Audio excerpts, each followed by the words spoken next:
Sa video na to, wow, parang si Chewy ah. Sa video na to ay pupunta kami sa Lipa City, Batangas para kumain ng legit na Batangas Lomi. At dadaan din kami sa dating eskwelahan ko sa Padre Garcia, Batangas. Pero bago ang lahat, ipapakita ko muna sa inyo itong Geek Bar 15,000 na hanggang ngayon ay gamit ko pa rin. Bakit ko gamit pa rin tong Geek Bar 15,000? Kasi nga 15,000 puffs ang kaya niyang ibigay sa'yo. So hanggang ngayon ay gamit ko pa rin to. Napaka-porma, napaka-malasa at talaga namang matibay. Ganyan talaga ang Geek Bar 15,000 na gawa ng Geek Vape. Alright, tuloy na tayo sa video na to. Let's go! Ang Samaras Farm and Resort.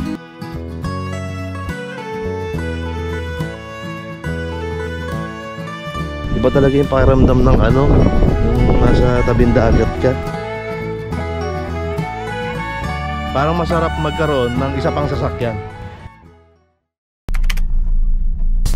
Sinimulan namin ang araw na ito ng maagang maaga. Pumunta muna kami sa kapilya ng Iglesia ni Cristo at dumalo ng pagsamba. Dito kami dumalo sa lokal ng Laia. Dito yan sa San Juan, Batangas. Pagkatapos namin sumamba ay bumalik kami sa Samaras para i-maximize yung konting time pa na natitira para enjoyin ang napakagandang lugar na to. Siyempre, in-experience namin yung Kawaba at siyempre nag-swimming din kami.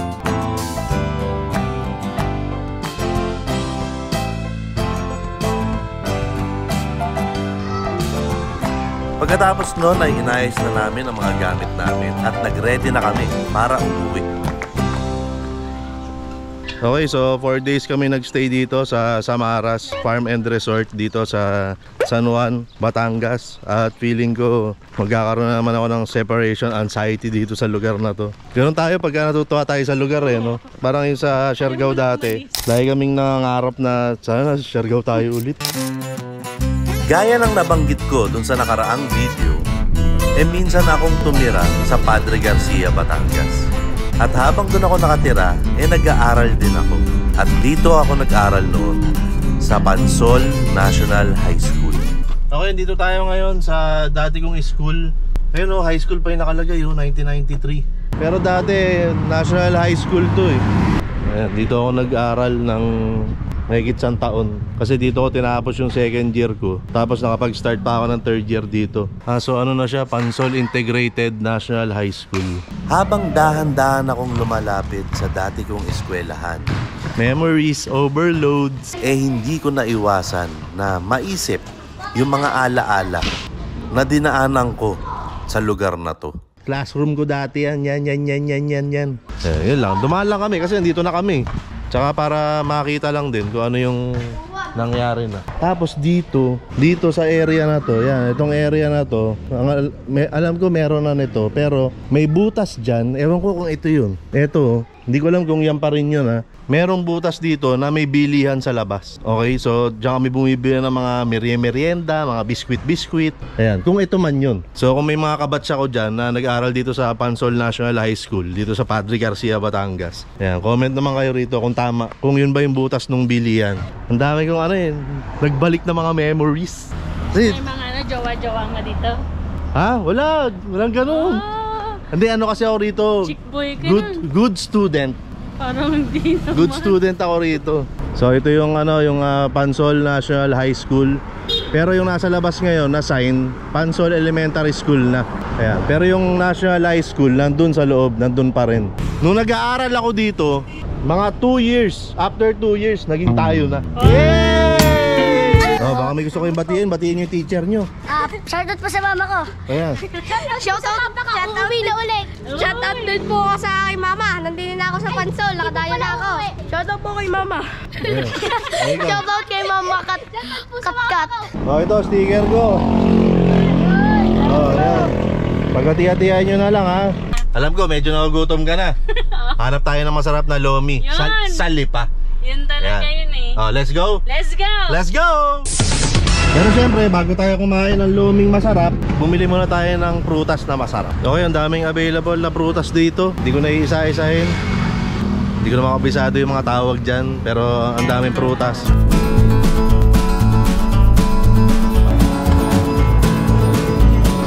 Dahil lang dito na lang din kami sa Batangas, no, particularly dito sa Lipa, tinanong ko si Mayora kung nakakain na ba siya ng legit na loming Batangas. Sabi niya ay hindi pa raw, kaya nag-post ako sa social media, nagtanong ako kung saan ang the best na loming Batangas dito sa Lipa. At ito ang kinoment ng karamihan, ang Liam. Ayan, Liam. So dito kami ngayon kakain para maka-experience si Mayora ng legit na loming Batangas. Ayan, siyempre ako dahil natira ako dito, matagal na ako nakakain ng lomi. Pero matagal-tagal na rin yung huling beses na nakakain ako ng loming Batangas na legit. So excited din ako para makakain ngayon. So, okay, after ng ilang minuto ay dumating na yung order namin. Meron kami ritong lechon chami. Tapos ito ay yung Lomi special. Lomi special. Ito yung kailangan matikman ni Mayora dahil di pa siya nakakatikim ng legit na loming Batangas. Yes. So, sige, tikman mo muna ng ano, ng walang halo. Walang panimpla. Mainit ba? Mainit. Pero masarap kasi mainit. Parang di na siya kailangang ano, Timplahan. Sobrang linamnam niya. Eh, subukan mo na may ano, ayan, yung ginawa nating toyo, kalamansi, sili. Ganyan. Ayan, halo mo lang.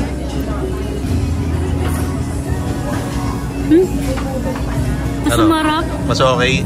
Tama ka nga ano siya, kalamansi tsaka toyo. Oo. Combination. Sarap. Nami ko na natikman na lomi, na nagkiklaim na Batangas lomi. Pero sa lasa nito parang ito talaga yung legit na ano. Yan talaga yung legit. Nasa Batangas tayo eh. Sarap. Okay, ngayon naman titikman ko itong lechon chami.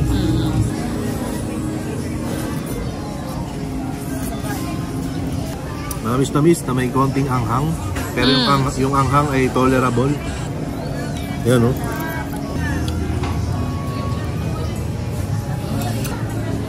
Sarap. Bagay. Kaya isubukan ko ng ano, may toyo. Toyo, sili, kalamansi. Ginawa ko talaga yan para sa lomi. Kaya try ko rito. Tikman mo na rin yan, yung chami. Lechon chami. Chami. Wag lang yung sili.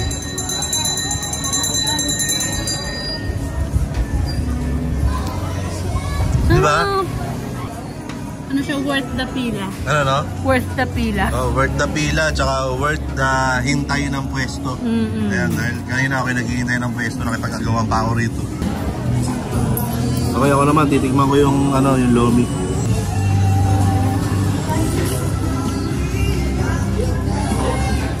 Ano, Mayora, nag-enjoy ka ba? Oo. Parang gusto kong take out sila, mami. Kasarap. Gusto kong ma-experience din eh. Kaso ang hirap, pagka tinake out mo yan, wala na, malamig na yan pagdating sa Maynila. Wala. Ano to hindi pala sponsored to. Okay, so talagang nag-drop by lang kami para kumain. Ma-experience ang legit. Para ma-experience ni Mayora yung legit na loming Batangas. Kasi ako, matagal na ako nakakain. Pero first time ko kumain dito sa Liam's. At hindi nakapagtataka na maraming kumakain at dumarayo dito. Okay, so aprobado ang Liam's. Aprobado yung lechon chami. Tsaka itong lomi special dito sa Liam's. Okay, patapos na kaming kumain ngayon at nagpunas lang ako ng pawis pero pinagpawisan ako rito sa sarap. Ito nga yung tipo ng kain na parang gusto mong ipatry sa mga mahal mo sa buhay. Single order niya, good for sharing na. Tapos 95 lang, 99 pesos. Buti na lang nag-iba tayo ng menu kasi imagine kung pareho ito na lomi. Shoutout sa Liam's. Ingat kami pa uwi. Let's go!